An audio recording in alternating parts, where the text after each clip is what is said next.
Champions trophy में पाकिस्तान का सफर और अगर मगर का चक्कर खत्म। न्यूजीलैंड ने बांग्लादेश को हराकर सेमीफाइनल में जगह बना ली। अहम मैच में बंगाल टाइगर्स को 5 विकेटों से शिकस्त। कीवीज ने 237 रन का हदफ 46.1 ओवर्स में पूरा कर लिया। रचिन रविंद्रा की शानदार सेंचुरी, टॉम लैथम की निस्फ सेंचुरी, बांग्लादेशी कप्तान नजमुल हुसैन की 77 रन की इनिंग्स जराएगा। ब्रिस्बेल के 4 शिकार प्लेयर ऑफ द मैच करार। पाकिस्तान और बांग्लादेश जुमेरात को आखिरी ग्रुप मैच खेलेंगे। मैच के नतीजे का कोई असर नहीं पड़ेगा।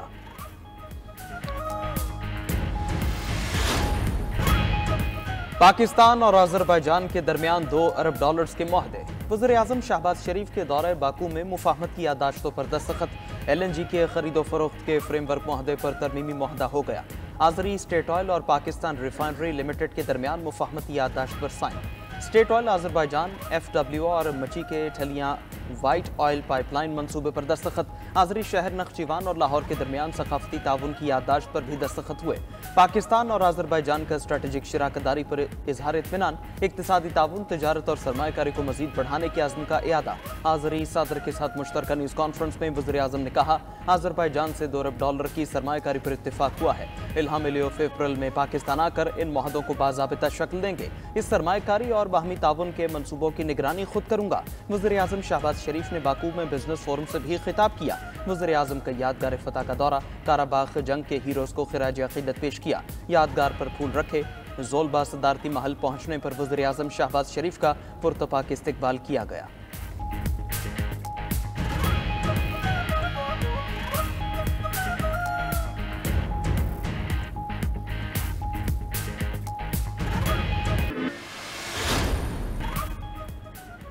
क्या साबिक़ वज़ीर-ए-आज़म ने 9 मई वाक़यात की मज़म्मत की? आर्टिकल 245 वाली दलील मान लें तो फौज इदारों का दिफा कैसे करेगी? फौजी अदालतों से मुतालिक केस में आईनी बेंच के सवालात। जस्टिस अमीनुद्दीन ने सवाल किया, GHQ पर हमला हो तो क्या आर्टिकल 245 के नोटिफिकेशन का इंतजार किया जाएगा? जस्टिस जमाल बंदोखेल ने कहा, कराची में रेंजर एहलकारों का ट्रायल सिविल कोर्ट में हुआ। आर्मी ऑफिसर छुट्टी पर जुर्म सरजद करे तो ट्रायल कहाँ होगा? ऐसा कानून जो आइन से मुताबिकत न रखे बनाया नहीं जा सकता। जस्टिस हसन अजहर रिजवी ने कहा, कराची में कर्फ्यू लगने पर फौज आती थी तो लोग फूल फेंकते थे। एक ही दिन में GHQ समेत मुख्तलिफ मकामात पर हमले हुए। अगर यही सूरत हाल रही तो एनार्की फैलेगी जो मुस्तकबिल के लिए खतरनाक होगी। जस्टिस जमाल बंदोखेल ने कहा, आर्मी एक्ट बनाने का मकसद समझ आ जाए तो आधा मसला हल हो जाएगा। इंट्रा कोर्ट अपीलों पर समाअत कल तक मुलतवी।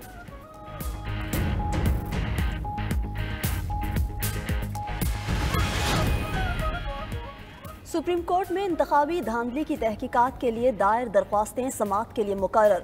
जस्टिस अमीनुद्दीन खान की सरबराही में 5 रुकनी आईनी बेंच 28 फरवरी को समाअत करेगा। बानी PTI और शेर अफजल मरवत की जानिब से धांधली की तहकीकात के लिए अदालत से रुजू किया गया था। बानी PTI की 9 मई वाकयात की जुडिशल इंक्वायरी की दरख्वास्त भी समाअत के लिए मुकर्रर कर दी गई। जस्टिस अमीनुद्दीन की सरबराही में आईनी बेंच 28 फरवरी को समाअत करेगा।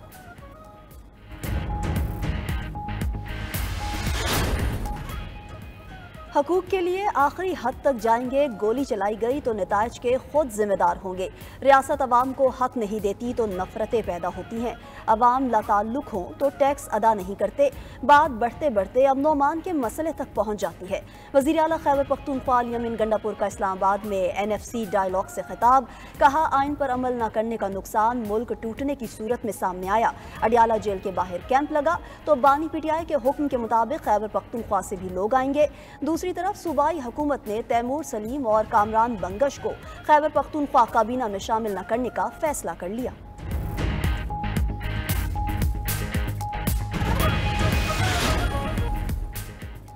Chief justice Pakistan justice Yahya Afridi का डेरा इस्माइल खान जेल का दौरा। चीफ जस्टिस ने खैबर पख्तूनख्वा के डिस्ट्रिक्ट एंड सेशन जजेस से भी मुलाकात की। सुप्रीम कोर्ट के एलामी के मुताबिक चीफ जस्टिस पाकिस्तान का दौरा इस्लाहती एजेंडे का हिस्सा है। चीफ जस्टिस पेशावर हाईकोर्ट भी चीफ जस्टिस पाकिस्तान के साथ थे। दौरे में जेल इस्लाहात और जुडिशल अफसरान की तरबियत से मुतालिक उमूर पर गुफ्तगू की गई। चीफ जस्टिस पाकिस्तान ने जजेस की कारकर्दगी को सराहा। कहा, जजेस मुश्किल हालात में भी इंसाफ का अलम बुलंद किए हुए हैं। जजेस के मसाइल के हल के लिए अपनी कोशिशें जारी रखूंगा। डिस्ट्रिक्ट एंड सेशन जजेस की तादाद में इजाफा किया जाएगा।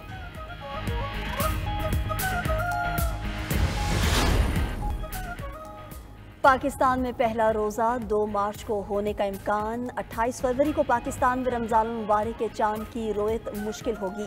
तर्जुमान स्पार्को का कहना है कि 28 फरवरी को गरूब आफ्ताब के वक्त चांद की उम्र 12 घंटे होगी।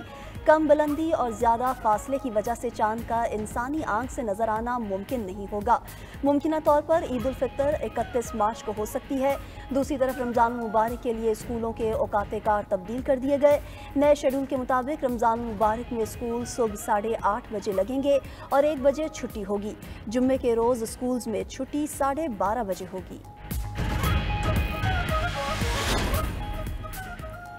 मुत्तहिदा अरब अमारात में सरकारी मुलाजमीन के लिए रमज़ानुल मुबारक के औकात कार जारी। सर्कुलर के मुताबिक पीर से जुमेरात तक सुबह 9 से दोपहर 2:30 बजे तक ऑफिस टाइम मुकर्रर। जुमे को सुबह 9 बजे से दोपहर 12 बजे तक औकात होंगे।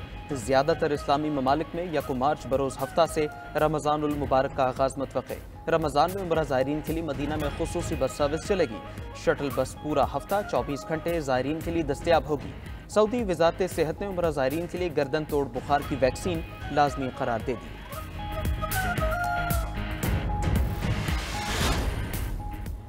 हमास का फ़लस्तीनी कैदियों की रिहाई तक मुज़ाकरात से इनकार। रहनुमा बासिम नईम कहते हैं कि 620 फ़लस्तीनियों की रिहाई तक इसराइल से मज़ीद बात नहीं होगी। फ़लस्तीनी कैदियों को रिहा न करने से पूरा मुआहिदा ख़तरे में पड़ गया। अमरीका मुआहिदे पर अमल दरामद के लिए इसराइल पर दबाव डाले। उधर हिज़्बुल्लाह के साबिक़ सरबराह हसन नसरुल्लाह की बैरूत में तदफीन कर दी गई। नमाज जनाजा में ईरानी वज़ीर ख़ारजा भी शरीक हुए। इसराइल ने हसन नसरुल्लाह पर फ़ज़ाई हमले की वीडियो जारी कर दी।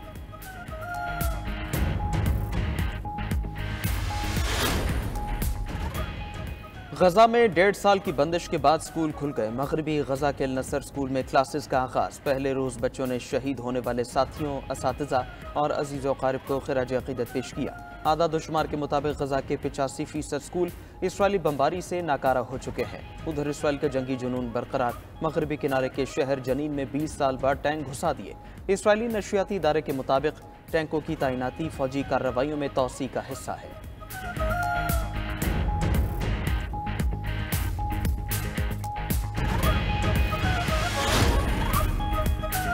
बांग्लादेश में हुकूमती तख्ता उलटने वाले तलबा ने अपनी सियासी जमात बनाने का फैसला कर लिया। तलबा तहरीक के रहनुमाओं पर मुश्तमिल नई जमात के क़याम का ऐलान बुध को मुतवक्के। अबूरी हुकूमत में शामिल मुशीर नाहिद इस्लाम को नई जमात का कन्वीनर मुकर्रर किए जाने का इम्कान। शेख हसीना वाजिद के तवील इक़्तिदार का खात्मा करने वाली बांग्लादेशी तलबा तहरीक को स्टूडेंट्स अगेंस्ट डिस्क्रिमिनेशन का नाम दिया गया था। तहरीक चलाने वाले तलबा अब एक नई सियासी जमात बनाने के लिए पर तोड़ रहे हैं। अमरीकी सदर ने इमिग्रेशन पॉलिसी मजीद सख्त करने का इशारा दे दिया। वाशिंगटन में कंजर्वेटिव पॉलिटिकल एक्शन कॉन्फ्रेंस से खिताब में ट्रंप ने कहा, मैं इमिग्रेशन से मुतालिक सख्त पॉलिसियों पर अमल करूंगा। मौजूदा हुकूमत की तरह वसी कोशिशों को पहले कभी नहीं देखा गया। हजारों वफाकी मुलाजमीन में कमी और मरकजी हुकूमत का बोझ कम किया जा रहा है।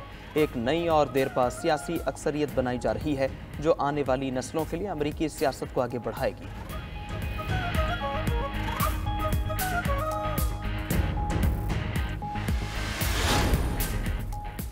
अक़वाम मुत्तहिदा की सलामती कौंसिल में आज अहम दिन। यूक्रेन जंग से मुताल्लिक अमरीकी करारदाद पर वोटिंग होगी।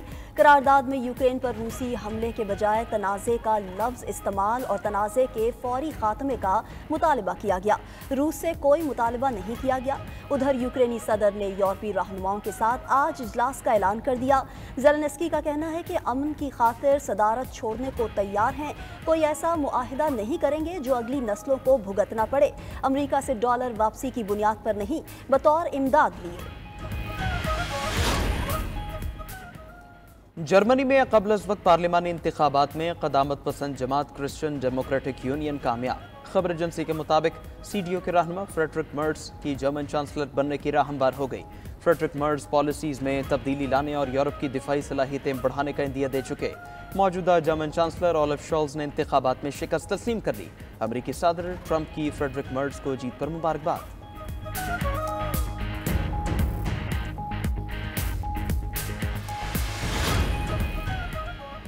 चीन में नई किस्म का खतरनाक वायरस दरियाफ्त। तिब्बी माहिरीन के मुताबिक ये वायरस इंसानों को मुतासर करने की सलाहियत रखता है। कोरोना की तरह ये वायरस भी आलमी वबा की शक्ल इख्तियार कर सकता है। चीनी साइंसदानों के मुताबिक वायरस के हवाले से मजीद तहकीक की जरूरत है।